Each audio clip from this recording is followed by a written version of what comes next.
talk to manufacturers who say, we want to connect our thing, whatever they make, but we know that the moment we add connectivity, Google and Facebook takes over. Okay. Sorry. That's okay. So Google, Facebook are taking over. And so it's holding off new connected things to be added. So what we want to prove with this token economy early on is, yes, humans live their lives. They're the reason why the devices create sensor data. So some of the tokens we are going to pay out every month will go to people, but some will also go to the device. So we want to show that if a device is so intelligent, it can create peer-to-peer connections. If my device knows that I want to see what Ferris did last night, instead of going through Facebook, it creates a peer-to-peer connection to his device, and we can share images and status update, whatever it is. Is that through your blockchain, or how is that? Yes. Because it's I know kind other of companies. blockchain. We're not going to mention any other companies or who's doing things, but I'm just saying I've heard similar things like that. So I didn't know if it was your technology that could do that, or no. This is a completely what you'll see us developing is we have it working right now. It's version 1. It needs to be a little more matured, but it is a new form of blockchain that's completely centralized. About see.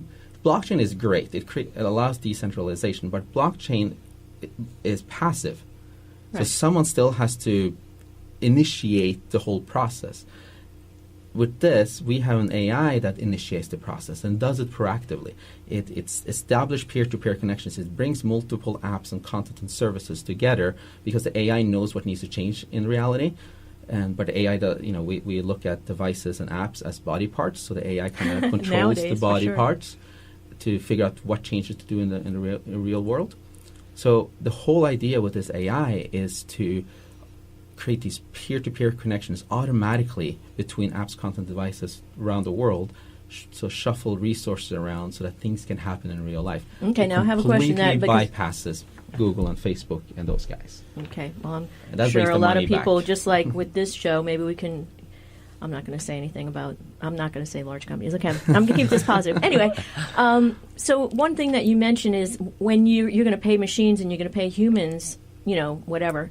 So that's a little different for me to hear because I'm used to, you go out, people buy tokens, they can trade them on an exchange. Now you're saying you're going to pay people monthly. So how is that going to look? Like you're going to have a system where if people utilize that system, they're actually going to earn, tokens basically at this point. Yes, and so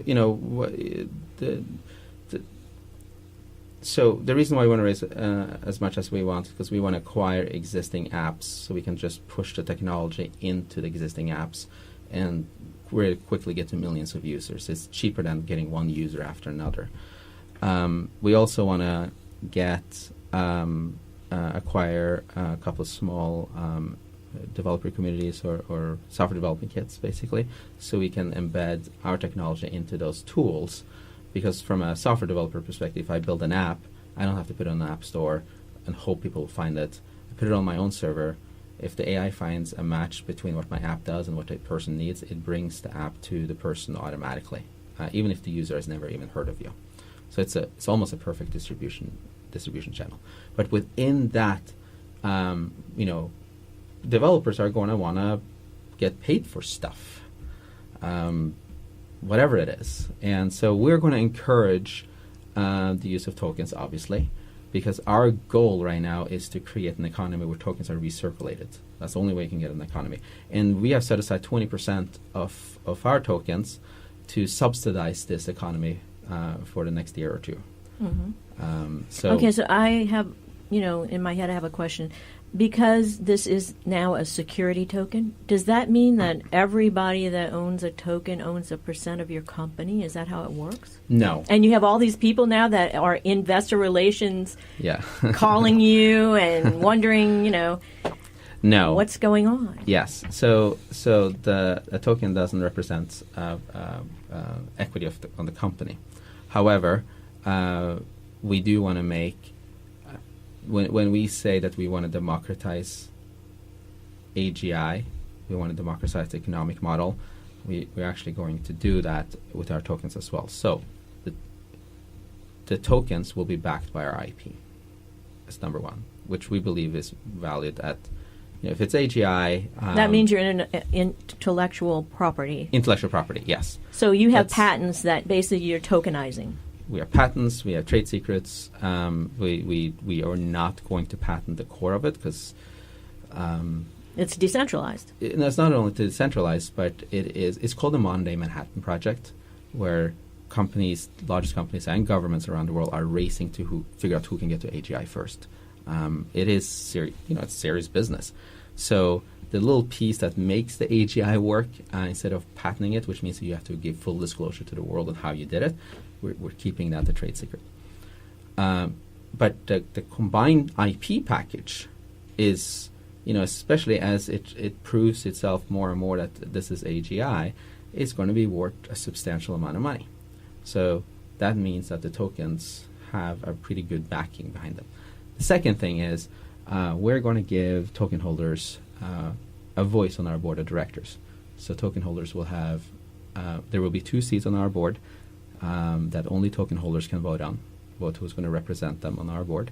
And that's our way of saying we want to democratize this, and the only way to truly democratize it is that token holders have a voice on the board. So they have a voice on our, long-term strategy plans. And so will you be using the blockchain in order to collect their votes? Yes, that is correct. Great. And will it be your blockchain? You're going to create your blockchain to be able to do that, or existing? We're giving blockchain? us 6 months to figure out how to best implement that. Because I know there's some people doing it now. I think there's a lot of off-the-shelf solutions for it. Mm-hmm. So we'll look into it, but that's our plan. Our annual shareholder meeting, is going to happen before our ICO is over. So really, from the token holder perspective, it's only the essentially the SAFT holders that really will have the opportunity to vote for people on those 2 seats. Is there a limit to how many people can invest at this? The different, like at SAFT. Was there a limit to how many investors you could actually take, or no? Well, once the pre-sale launches next week, we have a minimum contribution of half an ether. Half an ether. Half an ether. Okay. So like $250, but how many? Yeah, is there a limit to how many people literally you can have? Well, by having a, if everyone. I know that Reg asked the whole world can. Yeah, if everyone invested half an ether, and we were trying to raise 250,000 ethers, that would make the limit 500,000 people, which that's a lot. So it comes with the reason for half an ether is obviously we have to do KYC on everyone. That's not free. No. So AML. Yeah. Okay, so let's just skip over to let's go to our segment. Blockchain and cryptocurrency jobs. Looks like you're going to have some jobs to offer to people around the world. Yes. Successful ICO means we're going to be hiring. Well, good. We'll have you back then, or have other people represent you to come hire some good people, right? Yes. All right. Okay, so is there anything specific to, again, tonight? Maybe you'd like to talk about the event tonight, of how people, where it is, what you're going to be doing, who you would like to invite to come, or what they'll be doing when they get there, or he has to have his notes. Yes, kind of. I don't know the exact location. 1441 Broadway. There it is. I kind of helped set it up, but we've had so much going on between RIT and everything. It's been crazy. So the event is kind of like an ICO presentation. We kind of want to talk about some of the bullet points that Mo discussed today. Couple things to note. Kimera is not just trying to do something basic. They're trying to create an entire ecosystem that involves multiple people. And it is such a deep topic that if you let Mo go on, he can go on for a while. So our job is to kind of help moderate that discussion and kind of help him go through his talking points, kind of keep it short and sweet and direct, and get people to understand what Kimera is about. Well, I enjoyed talking to Mo because, first of all, I think it is a topic that is just like cryptocurrency in the beginning, and still very hard and confusing to understand. And, just pulling information from you, at least for me, has helped me be able to grasp and understand what you're actually doing, So I've appreciated that, and hopefully our listeners have too. But I guess if you could wrap it up in little bullet points that you will be doing tonight, what would those be, Ferris? Ooh, tough question. Oh, he's not ready for tonight. Well, I was just going to let Mo speak and then just kind of cut him off when he rambles. So tonight we're going to do an ICO presentation. We're going to go look. We have two really big claims. We claim we have general intelligence, and we claim we have a proposal for an economic model that will free you from this economic slavery we're in right now. So that does kind of require a little bit more detail. So we will go through a little bit of detail, and it's up to the audience how deep you're going to dig. But then we'll also talk about the decentralized architecture, how we're going to make this attractive for token holders, how we're going to bring it to market, and then just the basic token information. Mm-hmm. I'd like to talk a little bit more about how you're going to bring it to market. Yeah, absolutely. So, like I said, our goal is to raise enough so we can acquire apps. The technology is ready. It's really expensive to get one user after another. That's why we want to acquire existing apps. Android for now, but apps that have existing users. It's a very specific type of app. It could be Android launchers, it could be automation apps. There's a few categories of app where it makes a lot of sense to integrate this technology. So we're already starting to negotiate, figure out who we want to acquire. I mean, we have a set of requirements we want to see in the apps we buy. But our goal is, as soon as this ICO is over, we can pull the trigger and acquire these apps.